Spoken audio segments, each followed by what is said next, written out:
Thank you very much, Denver. I was absolutely thrilled when I was invited to come and speak at this conference by the EAN, and I have to say it's been, my high expectations are being fulfilled, although the room has thinned out substantially after the last coffee round.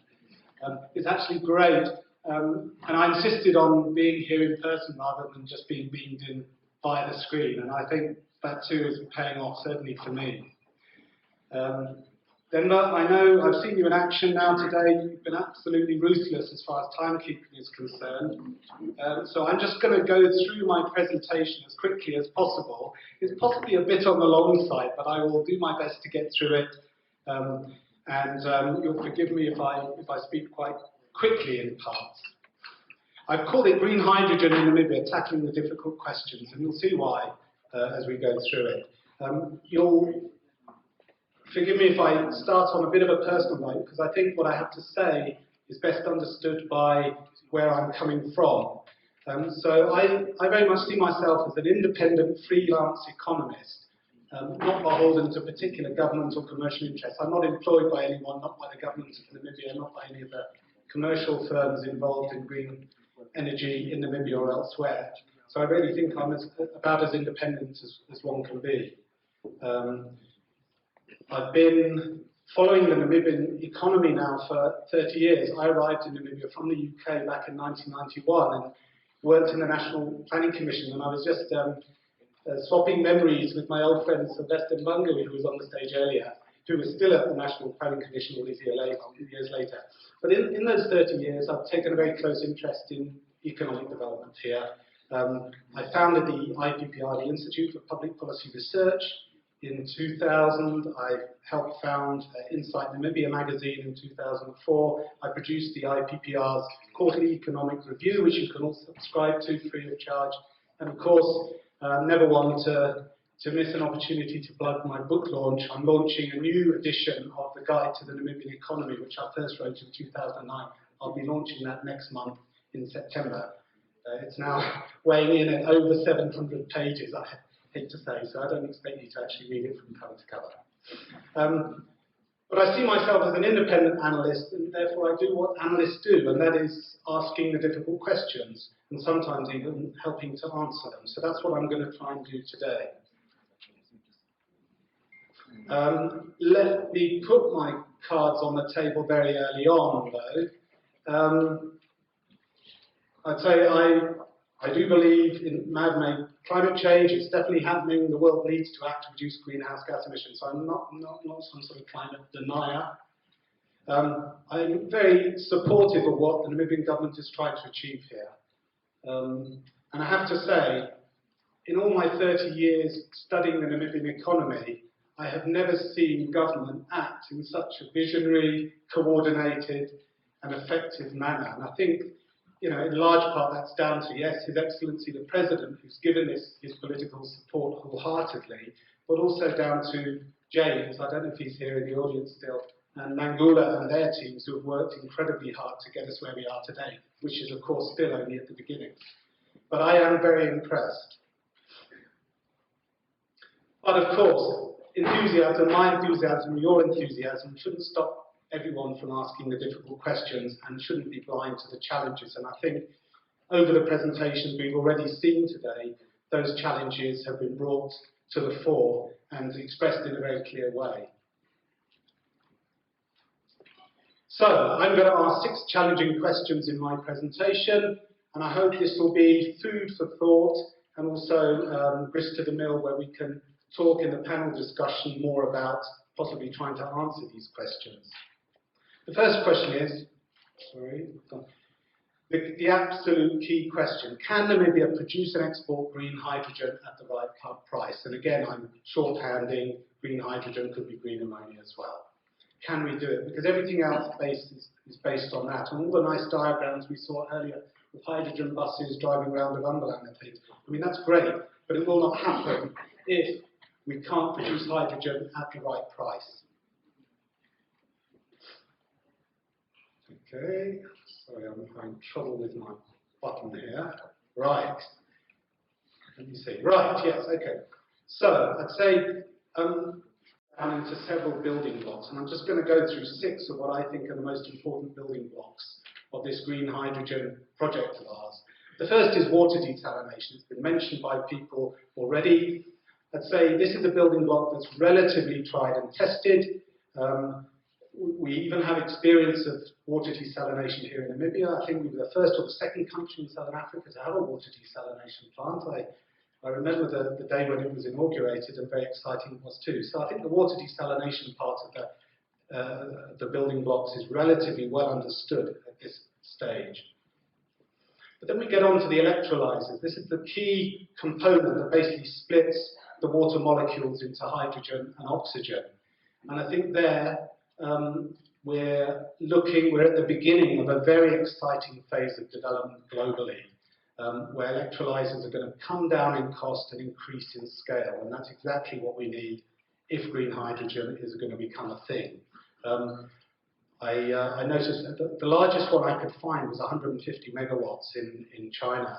But I know a lot of work is going on all around the world on this business of electrolyzer. Then renewable energy, and of course this is where Namibia scores particularly well. Either solar PV or onshore or offshore wind on a huge scale, because remember all these building blocks require huge amounts of energy. So we're talking about a scale that we haven't envisaged in Namibia before.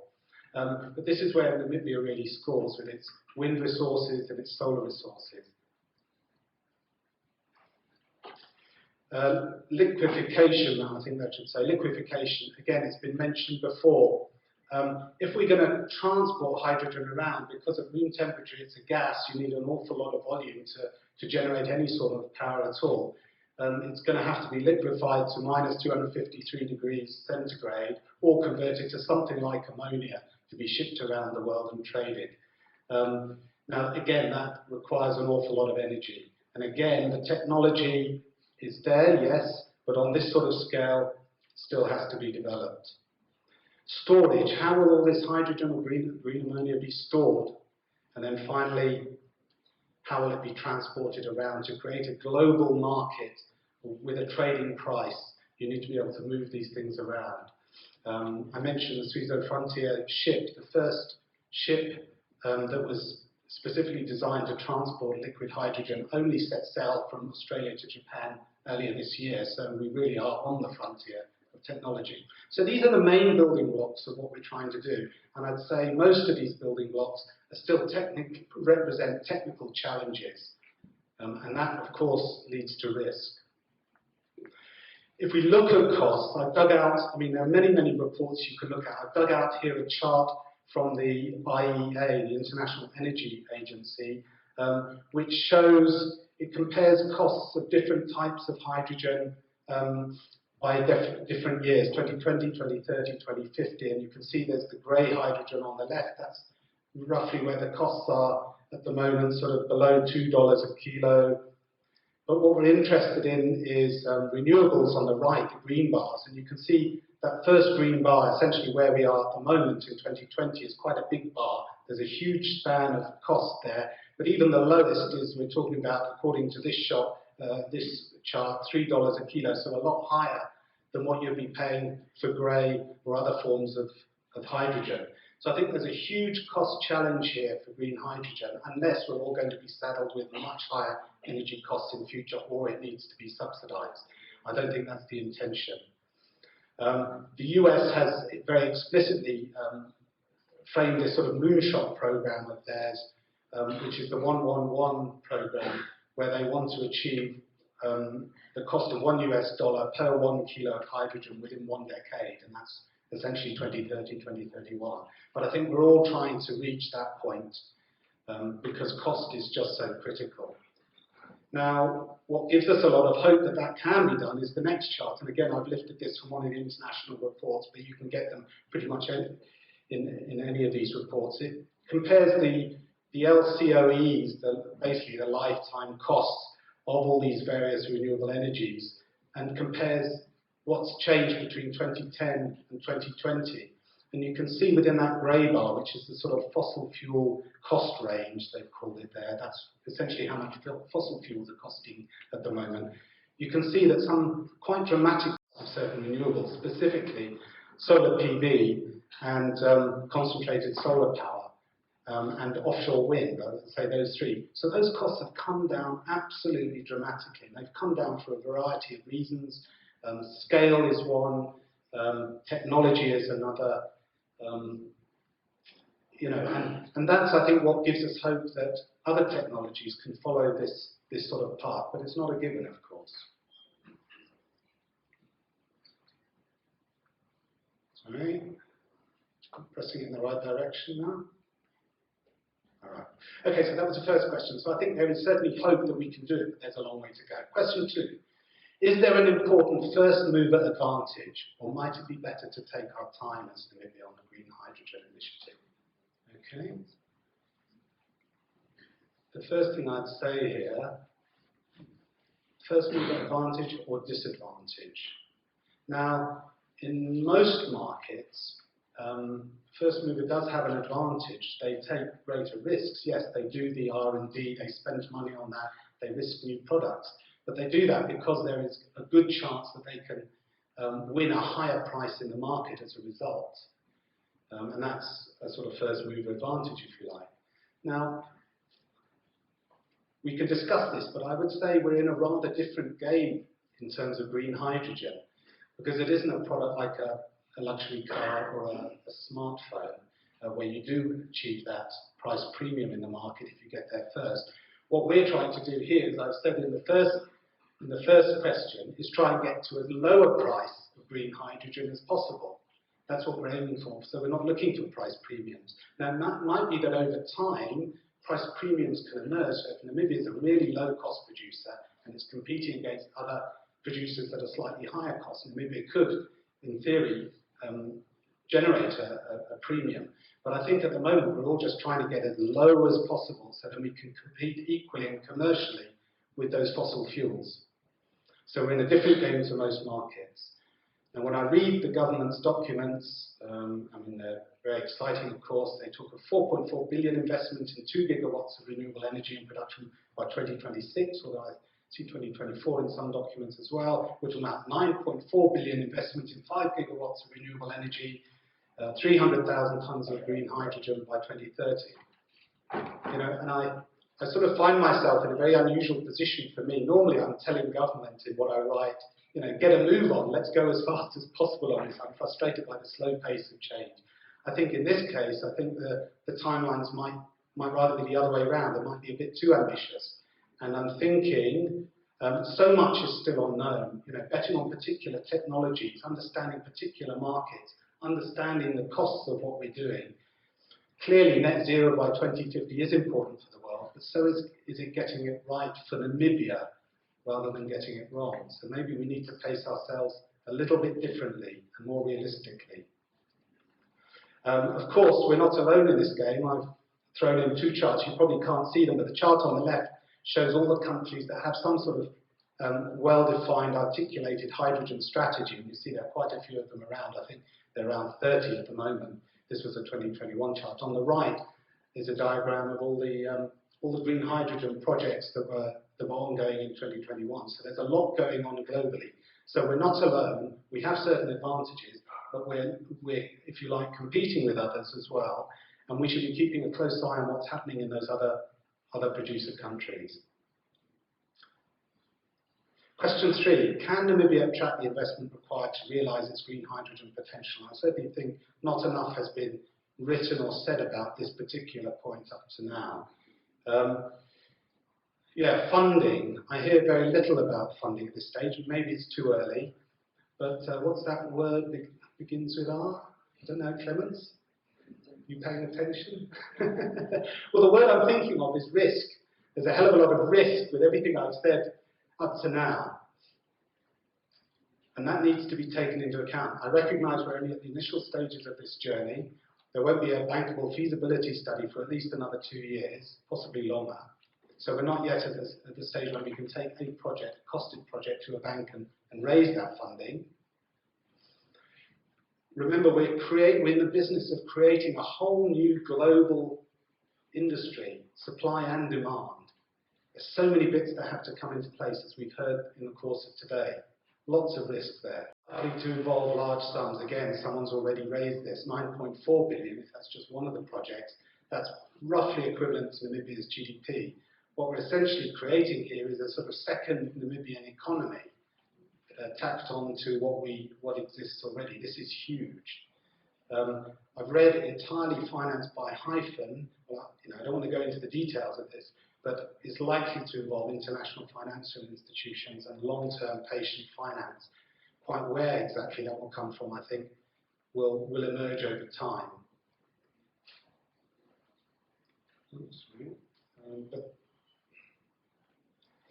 But this is so big that the Namibian state really does have to get involved. As I said, we're creating a second economy tagged onto the existing Namibian economy.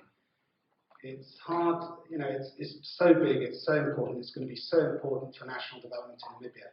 It's hard to think that something like this could be completely private sector driven, managed, run.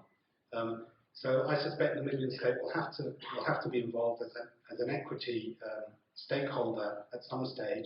How that then gets financed, I think, is an important question. I think I've read one interview where James has talked of 24% being owned by the Namibian government, but nothing was said about money. Who raises the money and who takes the risk? What happens when things go wrong? Namibia's already, sorry, this isn't working particularly well, maybe the battery's running out. Namibia's already, I would say, highly indebted. Debt to GDP in Namibia is 70% and still growing. My international credit rating has been deteriorating steadily over the past 5 years or so. So again, we're not in a strong position to borrow. And then going back to the question of cost, how profitable is this business likely to be? I don't think it's going to be like a second oil and gas business where you can make huge windfall profits. I think it's going to be much steadier, much longer term, smaller profit margins, possibly more like, I don't know, something like the water industry, if you like, rather than the more exciting up and down oil and gas industry. What does that mean for repayment terms? What does that mean for shareholders? Who gets what? Important questions. And then finally, of course, who bears the risk? Does the Namibian government bear the risk, or do the private investors bear the risk, or is it some combination of the two? Government has an important role in reducing and not increasing risk. I can't emphasize this enough. Taxation and regulation will be absolutely critical. We've heard that throughout the day. Okay, I've been very critical about this in public already, but I have to say, the Namibian Investment Promotion Act of 2016 and the draft of the NIEP that came out with it and has been revised since. I mean, I personally, and I'm just being totally honest here, if I was investing $9.4 billion US in a country and it had this on the statute book, I would think not only twice but 3 times. This has to change. It has to be crystal clear what these long-term investors are entering into when they put their money into Namibia. That might be an unpopular message, but I don't think we can get away from that. Sorry. Okay. Yeah, I've already said that. And of course, Namibia must cultivate a reputation as a reliable supplier. Now, since the war in Ukraine, this issue has come to the fore even more, and this involves all sorts of geopolitics, which I don't want to go into now. But if one country is hitching its industrial future to another country, it has to be very sure that that other country is a reliable supplier. Yeah, it's as simple as that. Oops, right. Yeah. Clearly, skills are an issue, but skills take time to develop, and again, maybe a good reason why we take this a little more slowly rather than rushing it. Get the Namibians trained up so then they can run this industry rather than just bringing in foreigners. And of course, all this will help our oil and gas sector and the rest of the economy too. This is pretty much low cost. Perhaps the returns from this low-cost investment in our international investment environment are huge. And remember, we're going to be asking the oil and gas majors to invest possibly even more than 9.4 billion over the coming years. But all this will have a good impact on the rest of the economy. I want to, we all say this is new. This is new to Namibia. It's new to the world, and that's definitely true. There hasn't been anything quite like green hydrogen in Namibia before. So I'm looking around for some sort of example a similar sector, which I know quite well here. And what I've done here is just put a very simple table with the diamond mining sector on the left and the other mining sector on the right, and just looked at how regulations and taxation has changed over the years. And this is precisely the sort of thing I'm talking about. You can't spring nasty surprises on long-term investors. In diamond mining, that hasn't happened. We haven't done that. Maybe that's because government is a 50% shareholder in Namibia. Maybe it's for other reasons. Our diamond resource is quite an extraordinary resource. But on the mining sector, I myself, I've been paid good money to get involved in sorting out disputes between government and the mining sector, where government just gazettes a new royalty tax from one day to the next and expects that not to have an impact on the industry. Royalty taxes, windfall royalties, proposals on corporate profits tax, VAT on mining exports, withholding taxes on services, export levies, additional conditions, taxes, deductibility of royalty taxes, new taxes on dimension stones, scrapping VPZ's incentives. This is no way to treat long-term investors. And this is how, you say judge a person by what they do, but not by what they say. Words are cheap. This is what we've done over the last 30 years. And I don't think it's good enough if we're going to enter the brave new world of green hydrogen. I'm being very blunt here. Which is, of course, why they pay me the big bucks. I'm not being paid for this presentation, by the way. Question number 4.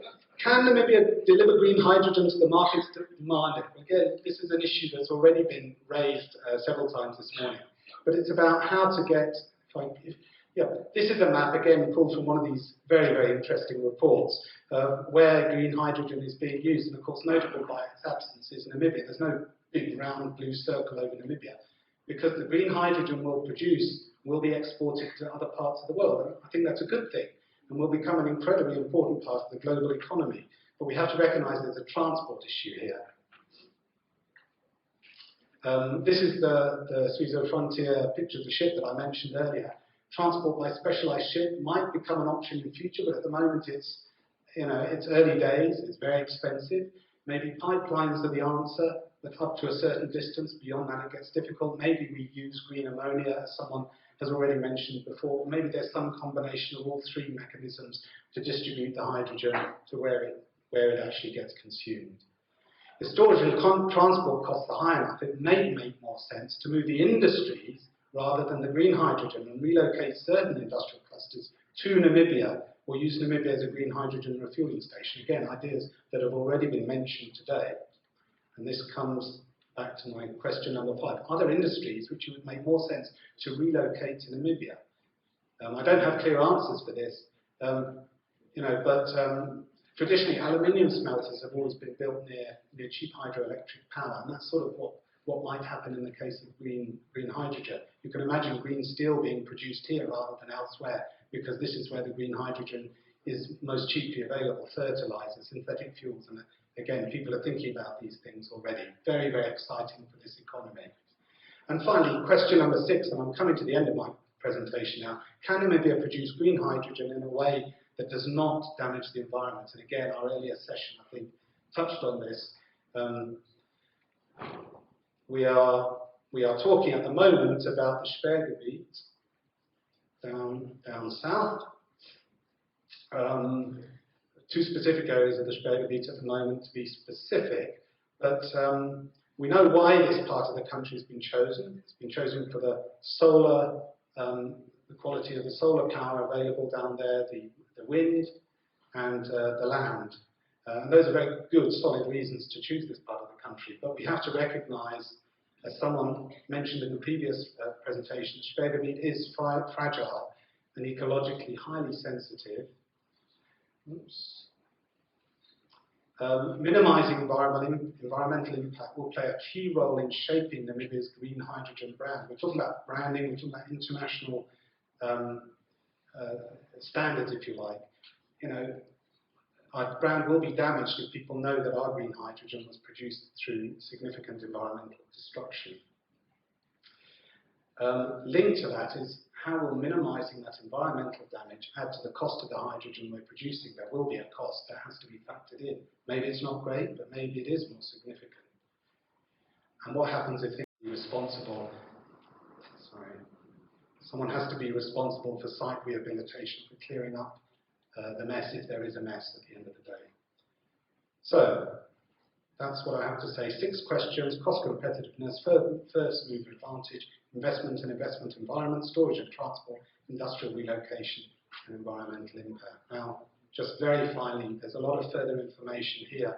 I do recommend that everyone interested in green hydrogen in Namibia subscribes to this incredible free newsletter. There are a lot of other reports I've listed here which are definitely worth reading. Of course, things are changing very, very quickly. But I, like possibly 90% of the people in this room, have had to come up to speed on green hydrogen very quickly over the last few years, and I found last year, and I found these documents incredibly useful to understand the industry. Thank you very much.